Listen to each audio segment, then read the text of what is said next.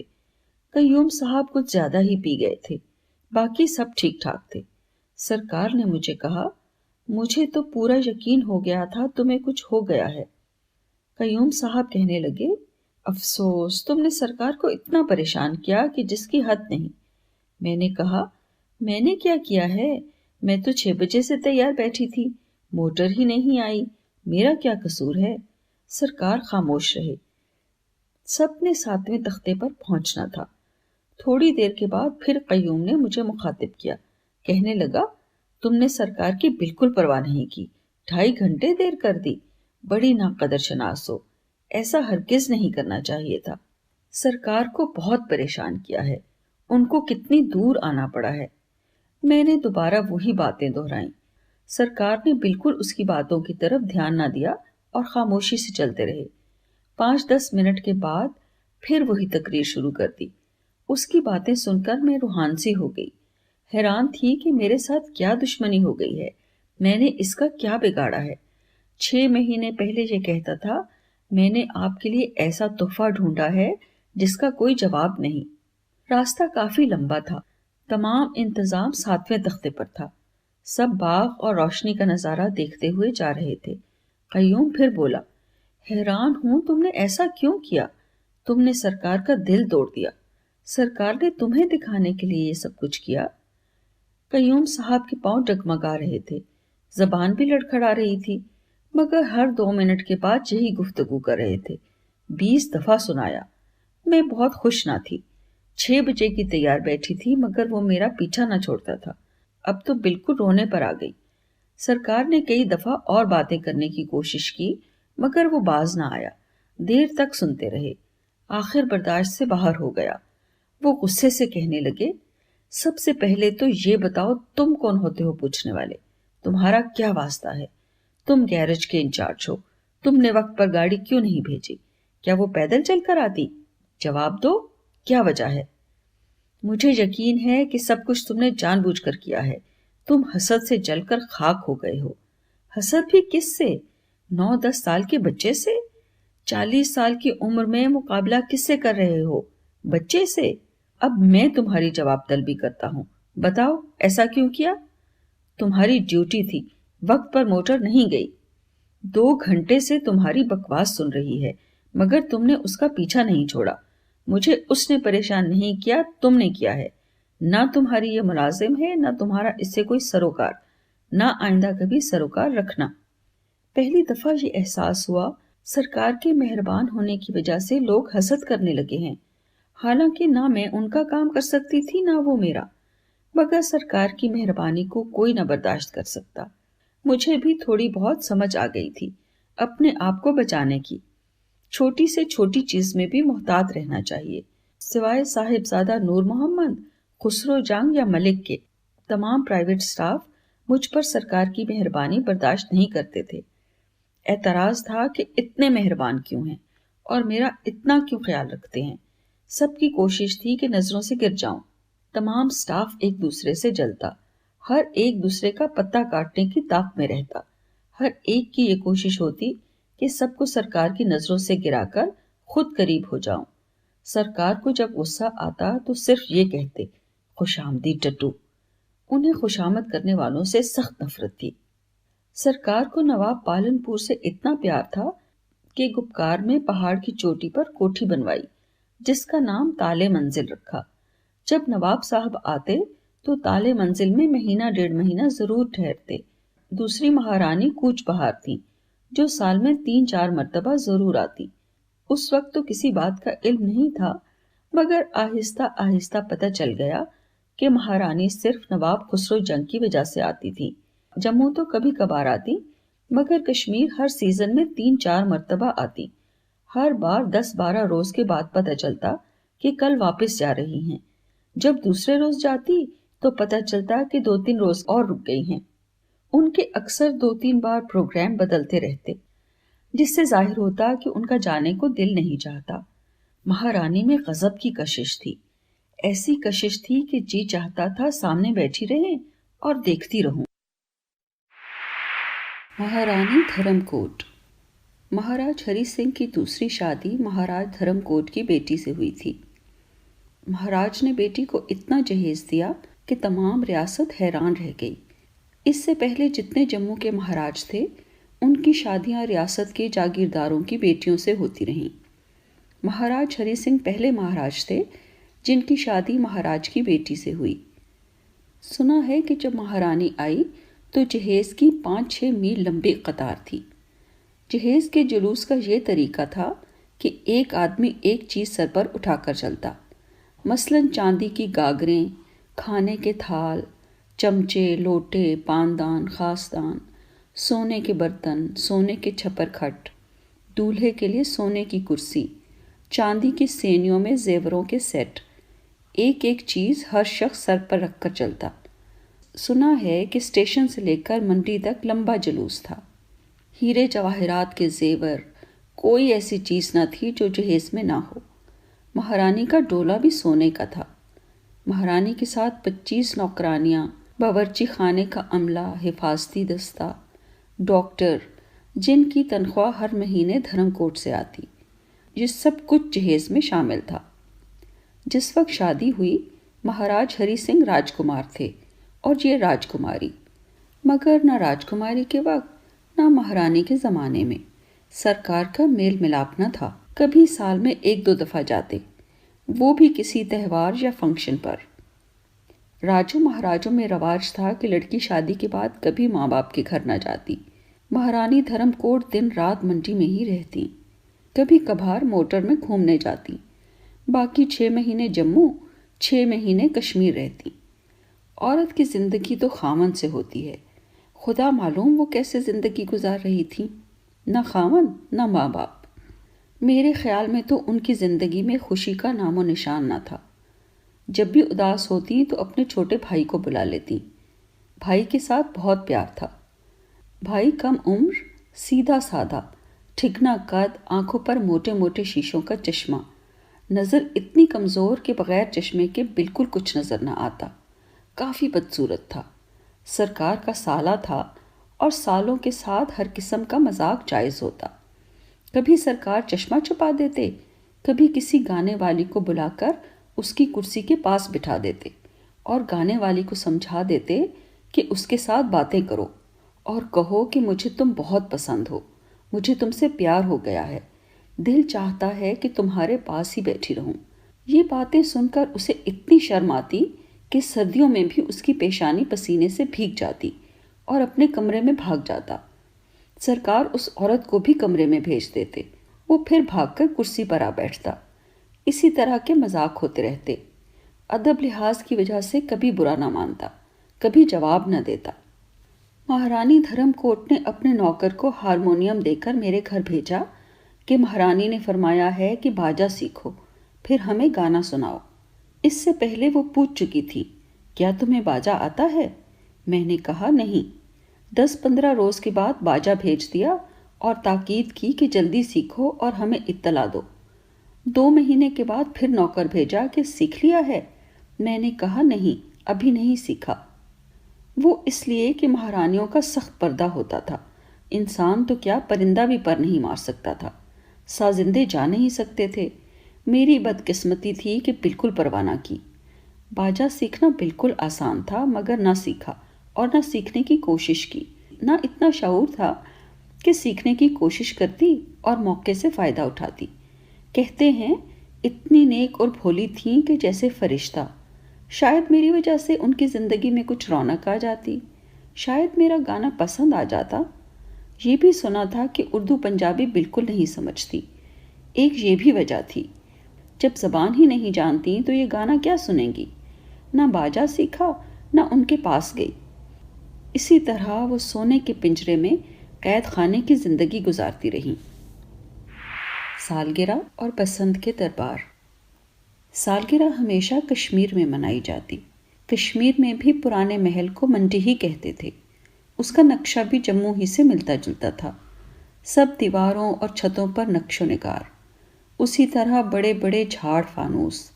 مگر جموں کے محل پر اسے یہ فوقیت حاصل تھی کہ اس کا ایک حصہ دریا کی طرف تھا۔ دریا میں 4-5 بڑے بڑے 3-4 منزلہ ہاؤس بوٹ کھڑے تھے جنہیں لوگ دور دور سے دیکھنے آتے۔ کشمیری کاریگری کا بہترین نمونہ تھے۔ سالگرہ کی تقریب پر 1-2 گانے والیاں باہر سے بھی بلائی جاتی تھیں۔ نواب پالن پور بھی ہر سالگرہ پر موجود ہوتے۔ 2-3 روز پہلے ہی گانے کی محفل شروع ہو جاتی، کیونکہ دربار میں تو گانا سننے کا سوال ہی پیدا نہ ہوتا تھا۔ دربار شروع ہوتے ہی لوگ نظریں دیتے۔ ہر دربار میں پہلے میرا گانا شروع ہوتا۔ بمشکل ہر ایک کو 10 منٹ ملتے۔ سالگرہ سے پہلے 2-4 پرائیویٹ محفلیں ہوتی۔ جو منسٹر یا جاگیردار پسند ہوں وہ شامل ہو جاتے۔ دربار کے بعد سب کالجوں کے لڑکے آپس میں کشتیاں چلانے کا مقابلہ کرتے۔ تمام لڑکوں کا ایک ہی لباس، زرد ٹی شرٹ، سفید جرابیں، سیاہ پمپ شوز، زرد کشتیاں، زرد چپو۔ کشتیاں 3 فٹ چوڑی، 8 فٹ لمبی۔ ہر کشتی میں 15-16 لڑکے، بڑے بڑے موٹے لوہے کے کڑے جن میں چپو ایک ہی جگہ رہتے۔ ایک سیٹ پر 2 لڑکے بیٹھ جاتے۔ سب لڑکے ایک ہی تال میں چپو چلاتے۔ سب لڑکے سر سے ننگے۔ لڑکے جب چپو چلانے کے لیے آگے جھک کر سر اٹھاتے، سر کے بالوں کا کالا رنگ، ایک ہی ردھم میں سر اٹھانا اور جھکنا، زرد اور کالا رنگ اتنا خوبصورت ہوتا کہ دیکھنے والے اشش اشش کرتے۔ سب کشتیوں میں جو اول آتا سرکار اسے انعام دیتے۔ دربار ختم ہوتے ہی جب سلامی شروع ہوتی تو سرکار دیکھنے کے لیے دریا کی طرف آ جاتے۔ ہر کشتی پر اپنے اپنے کالج کا نام ہوتا۔ دریا کے کنارے پر تماشائی کھڑے ہوتے۔ دوڑ شروع ہوتی تو کئی لوگ ساتھ ساتھ بھاگتے، تالیاں بجاتے، زور زور سے چھلانگیں لگا کر شاباش کے نعرے لگاتے۔ بہت رونق اور چہل پہل ہوتی۔ انعام بانٹ کر سرکار گپکار چلے جاتے۔ رات کو راجپوت برادری کو منڈی میں کھانے پر بلایا جاتا۔ 2-2:30 بجے تک گانے کی محفل جاری رہتی۔ تمام سال صرف 2 دفعہ نظریں ہوتی، سالگرہ اور بسنت پر۔ سرکار نے ایک کوٹھی ڈل لیک میں بنوائی ہوئی تھی۔ اس کی گراؤنڈ کے ارد گرد پانی تھا۔ خوبصورتی یہ تھی کہ گراؤنڈ ایسے معلوم ہوتی جیسے پلیٹ میں کوئی چیز ڈال کر پیش کر رہے ہیں۔ ہر سال سرکار اس میں 1.5-2 مہینے رہتے تھے۔ سرکار کو آسمان کے نیچے بیٹھنا بہت پسند تھا۔ ہر شام اسی گراؤنڈ میں بیٹھتے، یہیں کھانا کھاتے۔ چاندنی رات میں ڈل کا پانی اس طرح چمکتا جیسے چاندی۔ کوٹھی میں آنے جانے کے لیے ہر وقت 10-12 شکارے ڈیوٹی پر موجود رہتے۔ مجھے بھی شکارے میں ہی آنا پڑتا۔ ویسے تو خشکی کا راستہ بھی تھا، مگر ڈل لیک کگری بل کے قریب تھا۔ گھر سے موٹر پر آ کر شکارے میں 2 منٹ میں پہنچ جاتی تھی۔ سرکاری شکارے بہت آرام دہ اور خوبصورت تھے۔ نرم نرم کشن، عمدہ اون کی کڑھائی، 4 مانجھی جو ردھم سے چپو چلاتے۔ مانجھی ایسے ماہر تھے کہ ان کو چپو چلانے کے کئی طریقے آتے۔ جو لوگ سیر کو آتے زیادہ تر شکاروں میں ہی آتے جاتے۔ ایک تو کرایہ سستا، پھر دریا کی سیر، ہاؤس بوٹوں کا نظارہ، ہاؤس بوٹوں میں رہنے والوں کا نظارہ۔ کشمیر میں ہر شہر کے لوگ آتے، ولایت، مارواڑ، پنجاب، کوئی ایسا ملک نہ تھا جہاں کے لوگ کشمیر دیکھنے نہ آئیں۔ بسنت کا تہوار بڑے زور شور سے منایا جاتا۔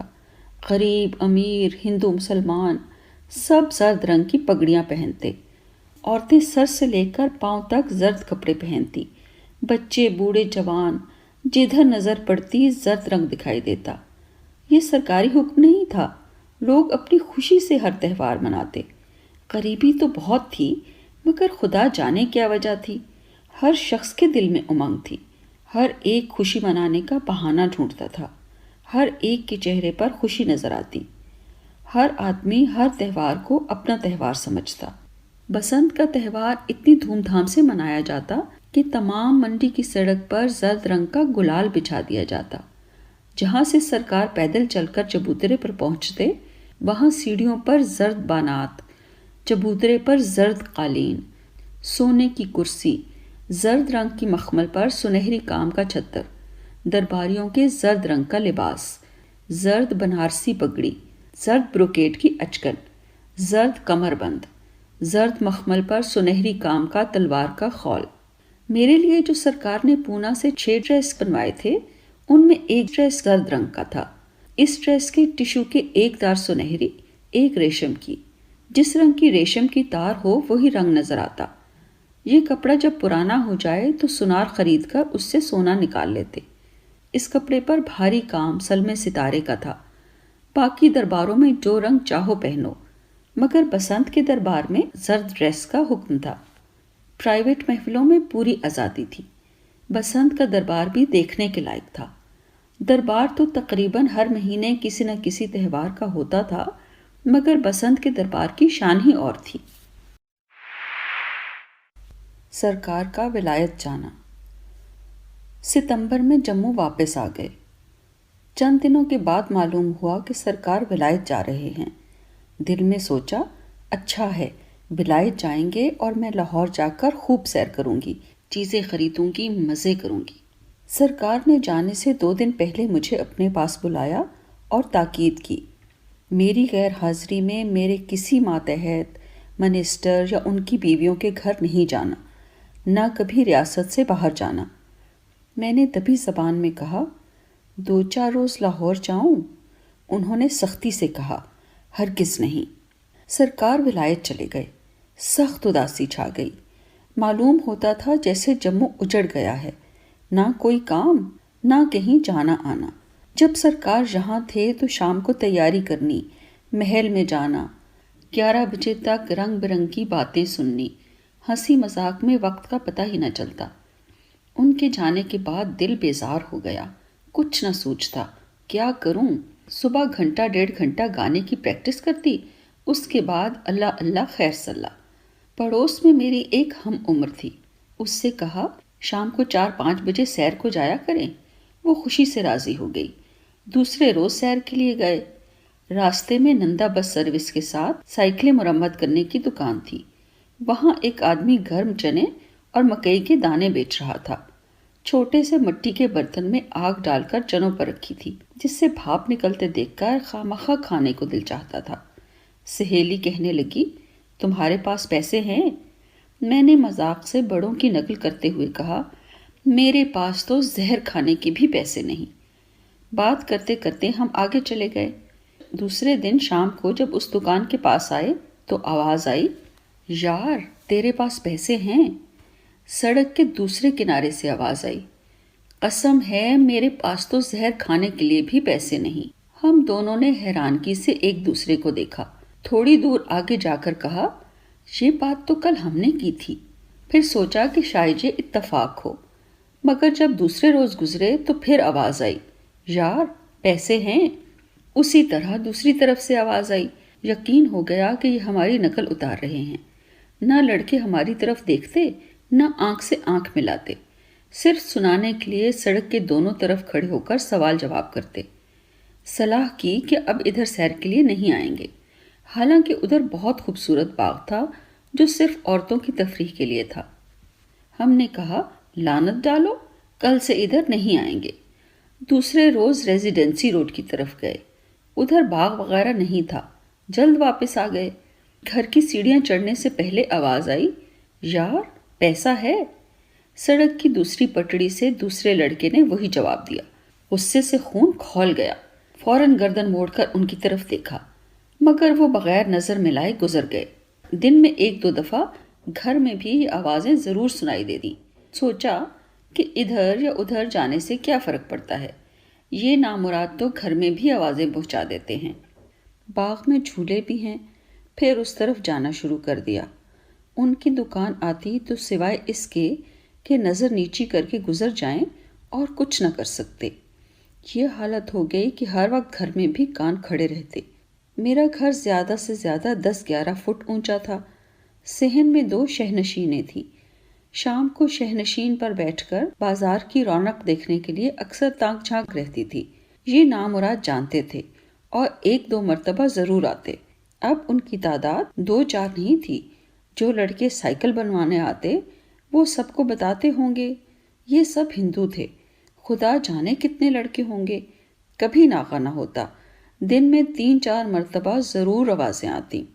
راستہ گزرتے جب آواز آتی تو کئی دفعہ ارادہ کرتی کہ ان کو خوب ڈانٹوں، پھر سوچتی کیا کہوں، نہ کوئی بری بات کرتے ہیں، نہ ہنستے ہیں، نہ میری طرف دیکھتے ہیں۔ ناراض ہوں تو کس پر؟ بے بس ہو کر یہ فیصلہ کرتی کہ بھونکنے دو، میرا کیا بگڑتا ہے۔ سرکار کو ولایت گئے مہینہ گزر گیا۔ ان کا خاص اردری لچھو ایک پارسل لے کر آیا کہ سرکار نے تمہارے لیے بھیجا ہے۔ خوشی خوشی پارسل کھولا۔ اس میں سے 1 درجن سکن کلر کی جرابیں نکلیں۔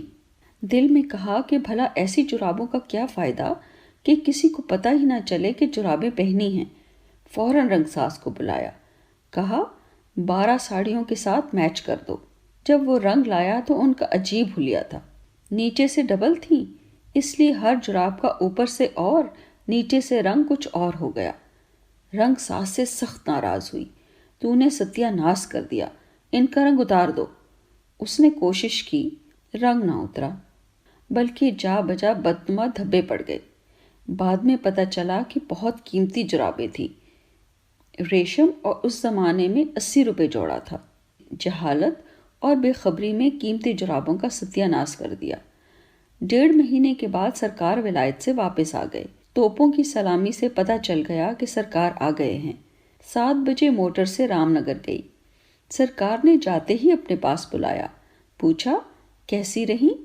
دل چاہتا تھا کہوں سرکار آپ کے بغیر اداس رہی، جموں اجڑ گیا تھا، مگر ایک لفظ نہ کہہ سکی۔ یہی جواب دیا، بڑے مزے میں رہی۔ 2-3 منٹ کے بعد سرکار نے لچھو کو بلایا۔ اس نے 2-3 ڈبیاں پیش کی۔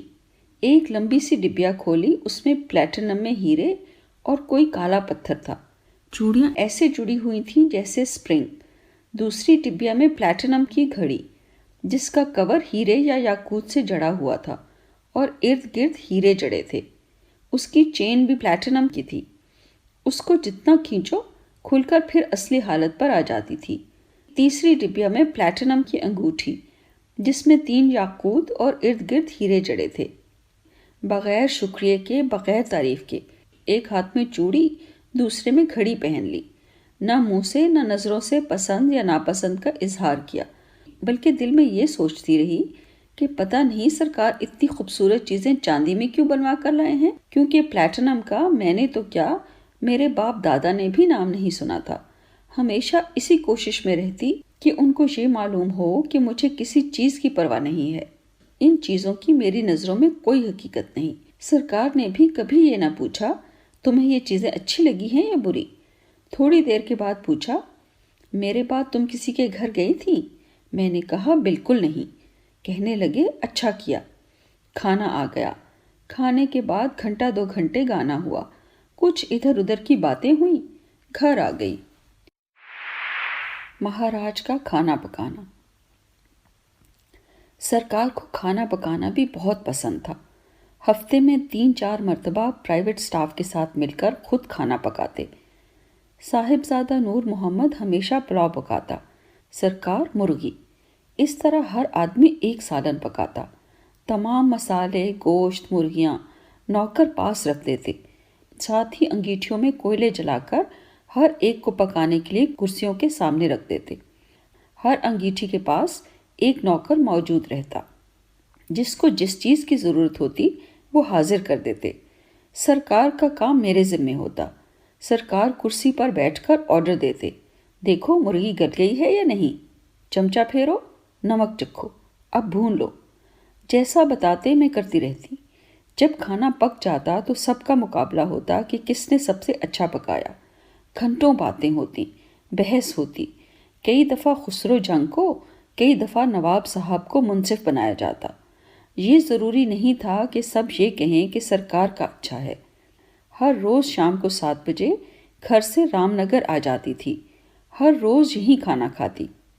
ایک دن جب مرغی میں چمچہ ہلا رہی تھی تو سرکار کہنے لگے، میں نے دیکھا ہے کہ تم بہت بھوکی ہو، ہر روز یہیں کھانا کھاتی ہو۔ یہ بات مجھے تیر کی طرح لگی، ایسی بری لگی کہ دل میں پکا ارادہ کر لیا، خواہ بھوکی مر جاؤں مگر یہاں کبھی کھانا نہیں کھاؤں گی۔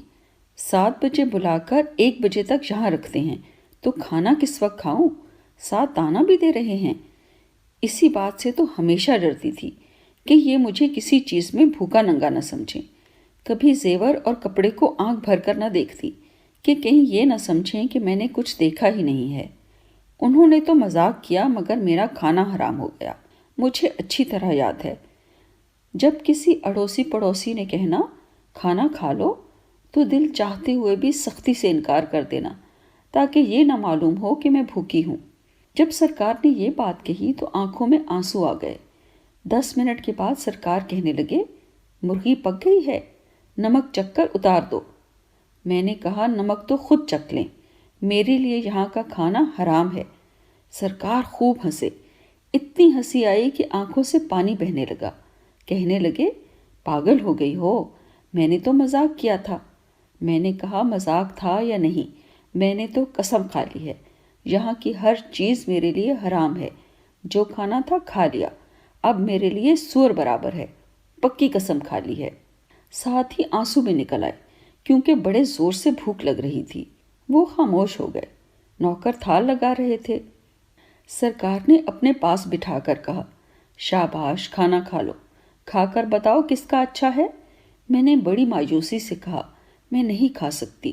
سرکار کہنے لگے اچھا تمہیں میری قسم ہے۔ میں نے کہا میں تو آپ سے پہلے قسم کھا چکی ہوں۔ کہنے لگے اب میں بہت بڑی قسم ڈالنے لگا ہوں، دیکھتا ہوں کیسے نہیں کھاتی، اگر تو نہ